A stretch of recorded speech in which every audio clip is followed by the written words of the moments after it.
Fidel Castro சொல்கிறான், விதைத்தவன் உறங்கினாலும் விதை உறங்காது. ஆனால் இங்கே விதைத்தவர்களும் உறங்கவில்லை, விதைகளும் உறங்கவில்லை, முளைத்துக் கொண்டே.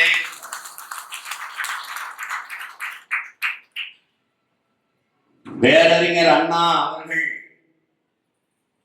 ஆரியமாகி தந்தார். பேரறிஞர் குணா அவர்கள் நமக்கு திராவிட மாயை தந்து அடையாளம் காட்டினார். ஒருவன் அடிமையாக இருக்கிறான் என்பதை உணர்த்திவிடு, பிறகு அவனே கிளர்ச்சி செய்து போராடுவான் என்கிறார் அறிவாசான அம்பேத்கர் அவர்கள். நாம் அடிமையாக இருக்கிறோம் என்பதை உணர்த்திய பெருமக்கள் இங்கே இருக்கிற பேரறிஞர் குணாவர்கள், பேராசான் மணியரசன். அடிமை வாழ்வினும் உரிமை சாவு மேலானது என்ற முழக்கத்தை நம் உயிர் தலைவன் மேதகவி பிரபாகரன் முன்வைத்தார் என்றால் அதற்கு காரணம் இந்த அறிஞர்களினுடைய எழுத்தும் கருத்தும் தான். உயிரிலும் மேலானது நமது உரிமை, உயிரை இழக்கலாம் உரிமையை இழக்கலாமா என்ற எழுச்சி மிகுந்த புரட்சி மிகுந்த முழக்கங்கள் முன்வைக்கப்பட்டது என்றால் அதற்கு காரணம் சற்றும் தளர்வின்றி தன் தத்துவத்தில் பின்னடையாக தொடர்ச்சியாக முன்வைத்த இந்த மதிப்பிற்குரிய முன்னவர்களின் கருத்துதான். என் போன்ற பிள்ளைகள் குறிப்பாக ஈரோட்டு கிழக்கிலே போட்டியிடுகிற போது இது பெரியார் மண்ணல்ல, பெரியாரு மண்ணுதான் என்று உறக்க முழக்கமிட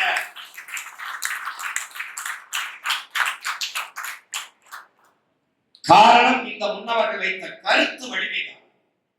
தர்க்கத்தில் தமிழ் தேசிய அரசியலை முன்னெடுக்கிற இளைய தலைமுறை பிள்ளைகளிடத்திலே எவர் முடியாது. வாதத்தில் தோற்பவன் அவதூறை கையில் எடுப்பான் சாக்ரட்டிஸ். அப்படி திராவிடர்கள் திசைக்கு அங்கு இங்குமாக தெருவிலே ஒரு நாயை அடித்தீர்கள் என்றால் அது 10 தெரு தள்ளி போய் நின்று குறைத்துக் கொண்டிருக்கும். அதுபோல திராவிடர்கள் நம் கருத்துக்கு எதிர்கருத்து வைக்க முடியாது. அவதூறுகளை பரப்பிக் கொண்டிருப்பார்கள். எங்களுடைய அறிவாசான் மணியரசன் அவர்கள் ஆரிய கைக்கூலி, RSS கைக்கூலி. அறிஞர் குணா அவர்கள் இந்த நிலத்திலே நேரடியாக கடத்தினால் அவர் கூலி வாங்கவில்லை. நான் அடுத்த கைக்கூலி. தமிழ் தேசியம், திராவிடம் வீழ்ந்த தமிழ் தேசியம் எழுத என்ற முழக்கத்தை முன்வைத்தால் நம் உடன்பிறந்தார்கள் குறுக்கே ஓடி வந்து போலி தமிழ் தேசியம் என்று சொல்வார்கள். சொல்பவர்கள் யார்? போலி திராவிடம். நம்மை போலி தமிழ் தேசியர்கள் என்று கூறுபவர்கள் யார்? போலி திராவிடர்கள், போலி திராவிடர்கள். 6 வருஷத்துக்கு 10 வருஷத்துக்கு முன்னாடி நமக்கு கற்பித்ததை மறந்துவிட்டு படித்த மாணவன் பாடத்தை மறக்கலாம், படிப்பித்த ஆசிரியர் மறந்து விடுவது வரலாற்று பெருங்கொள்கை. எந்த ஆசிரியர் என்று உங்களுக்கு தெரியும்.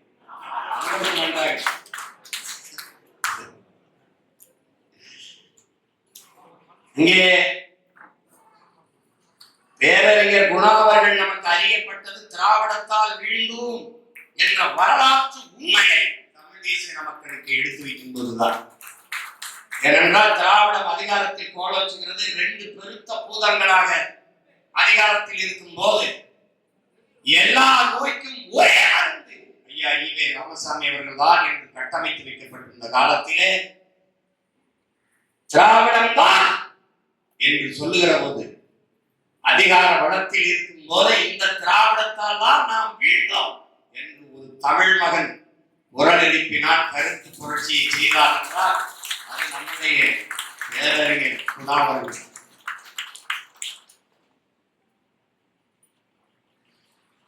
பிறகு தமிழின வீழ்ச்சி, தமிழியத்தால் எழுவோம், திராவிடத்தால் வீழ்ந்தோம், தமிழியத்தால் எழுவோம் என்ற தத்துவ கோட்பாட்டை தமிழ் இளம் தலைமுறையினருக்கு முன்வைத்த தத்துவ பேரறிஞர் தான் நம்முடைய குணா ஐயா அவர்கள். இன்றைக்கு அவருடைய படத்தை நெஞ்சிலே தாங்கி நிற்கிறோம். ஆனால் அவர்கள் நமக்கு எழுதி வைத்த பாடத்தை என்றென்றைக்கும் நம் சிந்தையில் தூக்கி சுமப்போம் என்பதை ஐயாவுக்கு சொல்வதில் நாம் பெருமை அடைகிறோம், மகிழ்ச்சி அடைகிறோம். நம்மிடத்தில் அரசியல் வலிமையும் அதிகார வலிமையும் இல்லாத போனதனால் தான் சொந்த இடத்திலே, தாய் இடத்திலே சாதி மதங்களாக பிளந்து பிரிக்கப்பட்டு அரசியல் வலிமை அடையாததால் நாம் தமிழர் என்ற உணர்வை இழந்ததால் இன்றைக்கு உரிமையை இழந்து இந்த இழிநிலையில் நின்று வந்தார். ஐயா கருணாநிதி அவர்களுக்கு ஓராண்டுக்கு பிறந்த நாள் விழா நடத்த முடிகிற போது நம்ம இன்று ஒரு நாள் நடத்துவதற்கே, நம்மளுடைய பேரறிஞருக்கு நடத்துவதற்கு ஒரு மாதம் வேலை செய்தோம் என்று சொல்ல வேண்டிய நிலைமை இருக்கிறது. காரணம், நாம் அதிகாரமற்ற அடிமை இனத்தின் மக்கள், அரசியல் வலிமையற்ற மக்கள். நம்முடைய தலைவர் நமக்கு கற்பித்தது போல நமக்கென்று குரல் எழுப்பவோ, நமக்கென்று ஆதரவு கரம் நீட்டவோ உலகில் எவர் மற்ற நிலையில் தனித்து விடப்பட்ட தேசினத்தின் மக்கள். அதனால் நமக்கு வேற வழி இல்லை.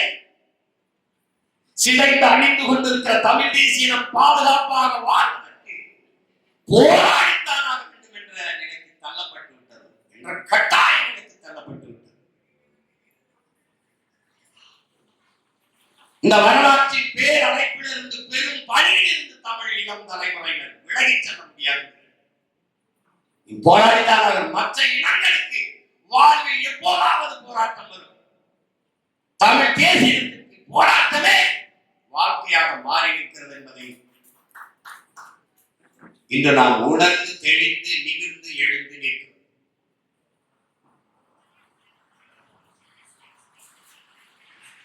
தமிழ் தேசியம், இந்த கோட்பாடு, இந்த கருத்தியல், இதெல்லாம் ஆகிறதா, இதெல்லாம் போகிறதா, இதெல்லாம் வெல்லுமா என்று பேசிக் கொண்டிருந்தவர்கள் ஒரு ரூபாய் வாக்குக்கு காசு கொடுக்காமல், ஒரு ஊடகத்தின் ஆதரவு இல்லாமல், அப்பன் முதலமைச்சர், மாமன் மந்திரி என்ற நிலையில் இல்லாமல், எந்த சாதி எந்த மத அடையாளத்துக்குள் இல்லாமல், தமிழ் தமிழன் என்ற தேசிய அடையாளத்தை முன்வைத்து எந்த இடத்திலே எந்த ஒரு தலைவன் தீவிரவாதி, பயங்கரவாதி என்று பழி சுமத்தி புறக்கணிக்கப்பட்டு வைக்கப்பட்டிருந்தாரோ அவனையே தலைவனாயிற்று.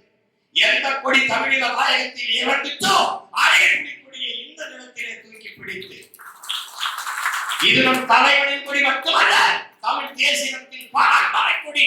நம் பாட்டன் கையால் பெருவள சோழனும் அருண்மொழியும் அவன் மகன் அரசேந்திரனும் பெருமையோடு தூக்கி பிடித்த பாரம்பரிய கொடி, வீரக்கொடி என்று தூக்கி பிடித்து நாம் தமிழர் என்ற தேசிய அடையாளத்தை கட்சியின் பெயராக வைத்து பணம் வழக்கிடையிலே சாதி மத சாராயத்துக்கு இடையிலே 36 லட்சம் வாக்குகளை வாங்கி 3வது பெரிய கட்சியாக தமிழ் தேசிய அரசியல் எழுகிறது என்றால் அது என்னை போன்ற பிள்ளைகளின் உழைப்பு மட்டுமல்ல, பேரறிஞர்களின் பெரு விதைப்பு என்பதை அறிவார்ந்த தமிழ் சமூக மக்கள் எண்ணிலே பிள்ளைகள் அவர்களின் விரலை பிடித்து நாம் நடந்து கொண்டிருக்கிறோம். அவர்களின் கையை பிடித்து அவர்கள் இந்த மண்ணிலே விதைத்த கருத்தை பிடித்துக் கொண்டு கம்பீரமாக நிமிர்ந்து நடந்து கொண்டிருக்கிறோம். அதனால் திணறுகிறது திராவிடம். திராவிடம் செத்து போய்விட்டது. திராவிடம் செத்து போய்விட்டது. இந்தியம் என்று ஒன்று கிடையவே கிடையாது, அது விற்று போய்விட்டது. இன்றைக்கு பிரதமர் மூச்சுக்கு மூச்சு தற்சார்பு பொருளாதாரம், தற்சார்பு பொருளாதாரம் என்று பேசிக் கொண்டிருக்கிறார். 15 ஆண்டுகளாக நான் பேசும்போது வைத்தியக்காரன் என்று சிரித்துக் கொண்டிருந்தார். இப்போது தற்சார்பு தற்சார்பு எல்லாவற்றையும் தனியார்மயம், தாராளமயம், உலகமயம் என்று நாட்டையே ஒரு வர்த்தகமயமாக, சந்தையாக மாற்றிவிட்டு எல்லாவற்றையும் தனியாருக்கு தாரை வார்த்து கொடுத்து விட்டு இப்போது தற்சார்பு பொருளாதாரம் என்று பேசிக் கொண்டிருக்கிறார்.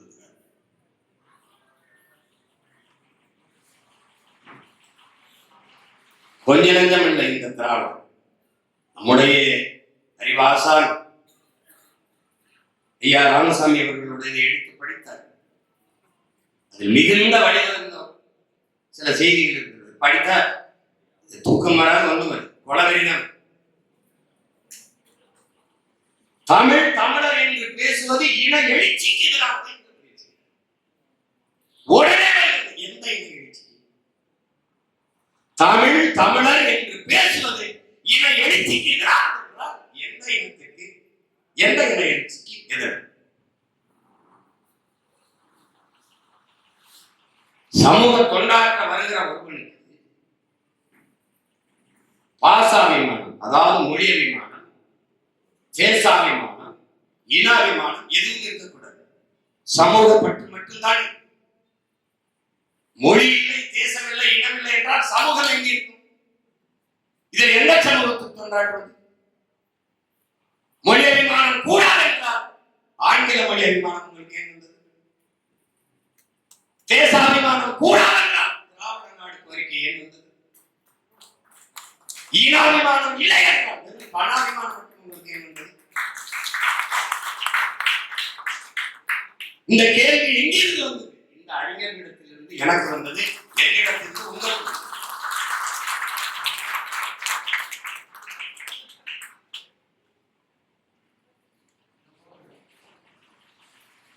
ஒரு நெல்லுதான் உடன் பிறந்தார்களே, ஒரு நாட்டுத்தான் உடன் பிறந்தார்களே. நட்டால் ஒரு நாட்டுத்தான். நாற்றங்காலிலிருந்து பிடுங்கி வயலிலே நட்டால் ஒரு நாற்று 80 நாற்றுகளாக பிரிகிறது, வளர்கிறது. ஒரு நெல் 20 மணிகளை வைத்தால் கூட 1200 நெல்மணிகளாக விளைகிறது. அப்படித்தான் இந்த நெல்மணிகள், விதைத்த நெல்மணிகள் பல லட்சக்கணக்கான நெல்மணிகளாக விளைகிறது. அது தமிழ் தேசிய விடுதலை விடுதலை என்கிற வீரியமிக்க விதைகளாக விடுகிறது.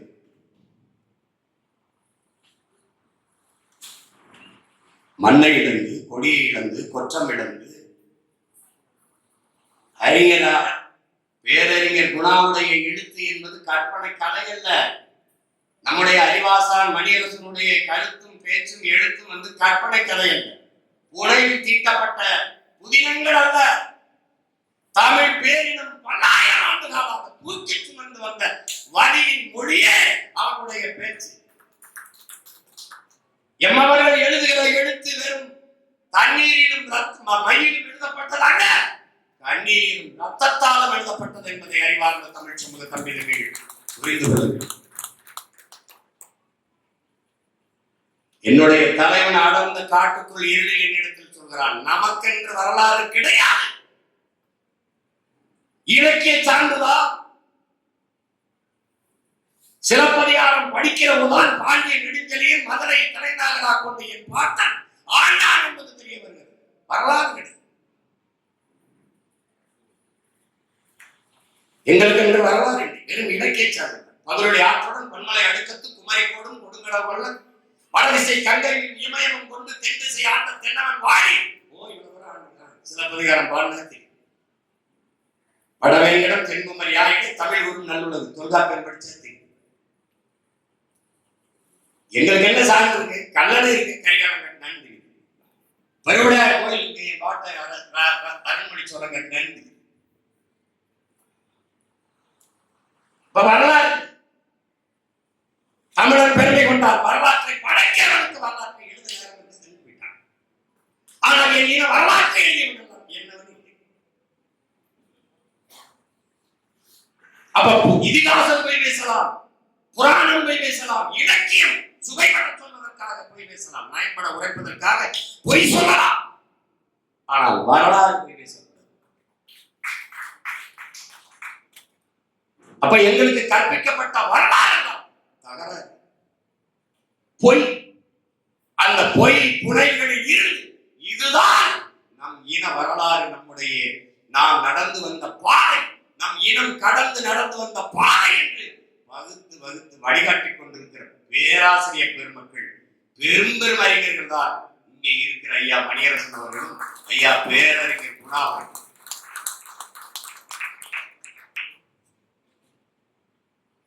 இந்தியம் திராவிடம் இரண்டும் நமக்கு வரலாற்று பகை. தமிழ் பேரினத்திற்கு வரலாற்று பகை. ரெண்டு பேரும் வெவ்வேறு. இல்லை, நம்முடைய அறிவாசன் ஐயா மணியரசன் ஒரு மொழி சொன்ன கூட்டு களவாணி, கூட்டு கொள்ளையர், இது கூட கொஞ்சம் நாகரிகமான கூட்டு திருடர்கள்.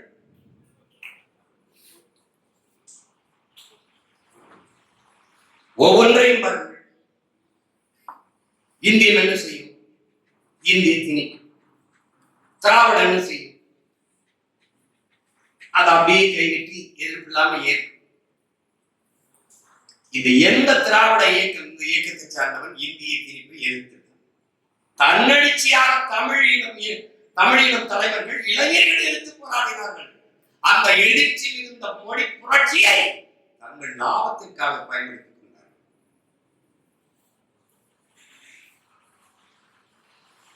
நான் இந்தி வேண்டாம் என்று சொல்வது இங்கிலீஷ் படிக்காத போயிருப்பார் என்பதற்காக, தமிழ் மீது இருந்த பற்றின் காரணமாக அல்ல, பற்றின் காரணமாக அல்ல.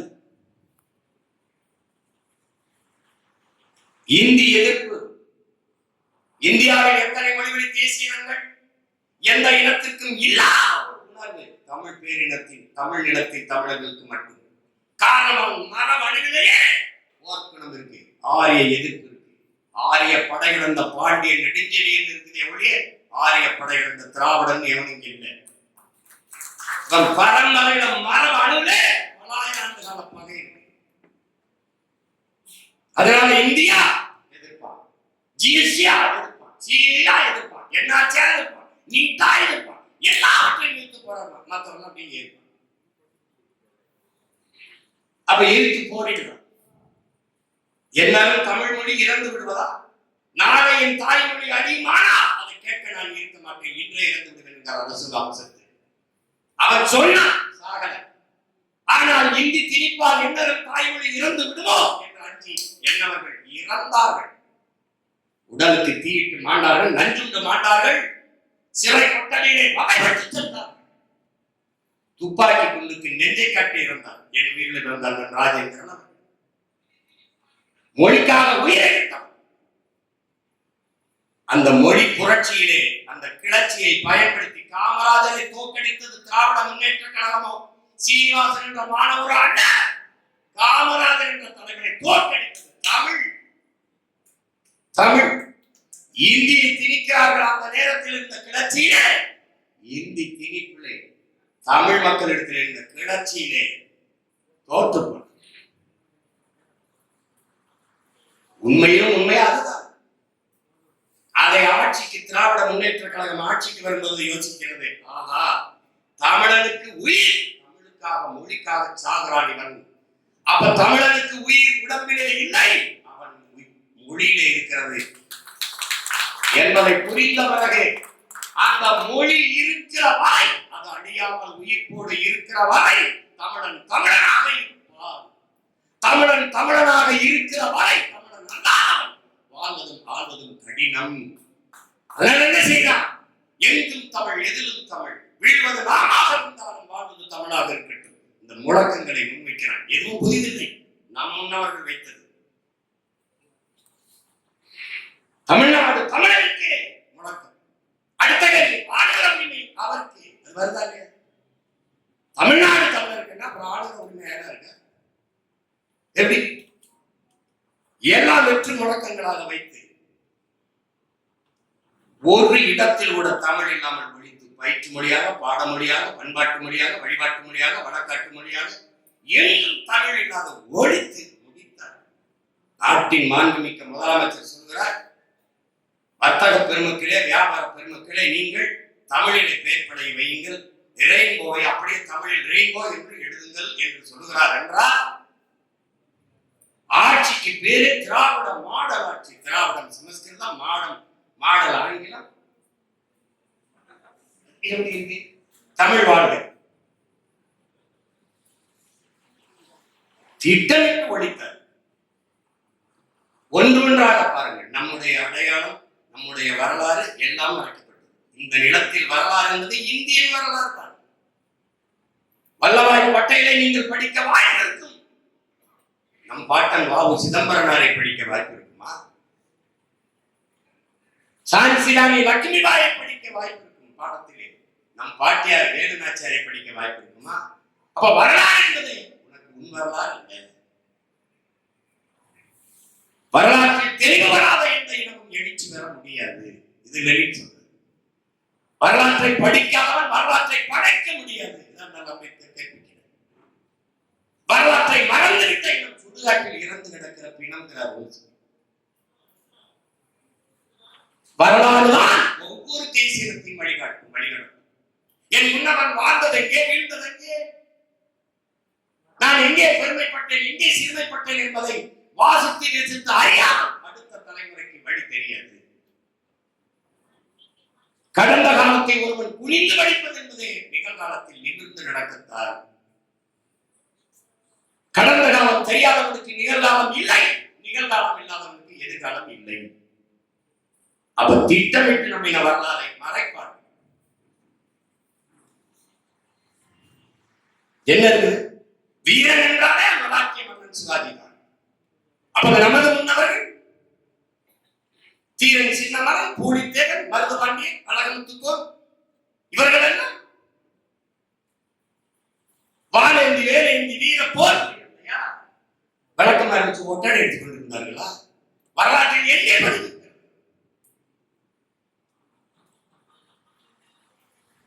இப்போது போய் பாருங்க, தமிழ்நாடு தேர்வு ஆணையத்தில் வருகிற கேள்வியை பாருங்க. ஒன்று உன்னுடைய இனம் பெருமை வரலாறு ஒன்று இருக்கா? ஒன்று இருக்கா? ஒன்றை குலம் ஒருவனே சேவன் என்று சொன்னவர் யார்? அண்ணாதுரையை அண்ணா என்று யாரை அழைத்தார்கள்? அண்ணா என்று யாரை அழைத்தார்கள்? ஒரு கேள்வி. தமிழ்நாடு தேர்வு ஆணைய தேர்வு முழுக்க முழுக்க நம்முடைய அடையாளம், நம்முடைய மொழி, வரலாறு எல்லாம். நம்முடைய நிலை என்ன? நம்முடைய இறை சிவன் முருகன் நம்முடைய இறைக்கு முன்பு நம் தாய்மொழியை வழிபாடு நடத்த வேண்டும் என்று போராடி நீதிமன்றம் போய் வழக்காடி, அது இன்னும் கொடுமை, தமிழிலும் நாங்கள் ஓதுகிறோம். இது ஏதோ போய் ஆப்பிரிக்கா, ஐரோப்பா நாடுகள் போய் நமக்கு உரிமை கேட்கிற மாதிரி எல்லாவற்றையும் எடுத்து இந்தியா என்ன செய்யும்? கச்சத்தீவை இழுத்து கொடுக்கும். திராவிட என்ன செய்யும்? கொடுக்கும் போது கையெட்டி வேடிக்கை பார்க்கும். அற்ப பதவிக்காக ஒவ்வொரு ஆண்டும் கட்சியின் வலிமையை காட்ட லட்சக்கணக்கான மக்களை கூட்டி மாநாடு போடுகிற இந்த கட்சிகள் கச்சத்தீவின் தாய்நிலத்தின் ஒரு பகுதி எடுத்து சிங்களருக்கு தாரை வார்த்து கொடுத்தாலே மீனவ மக்களின் வாழ்வுரிமை வாழ்வாதாரம் பாதிக்கப்படும்.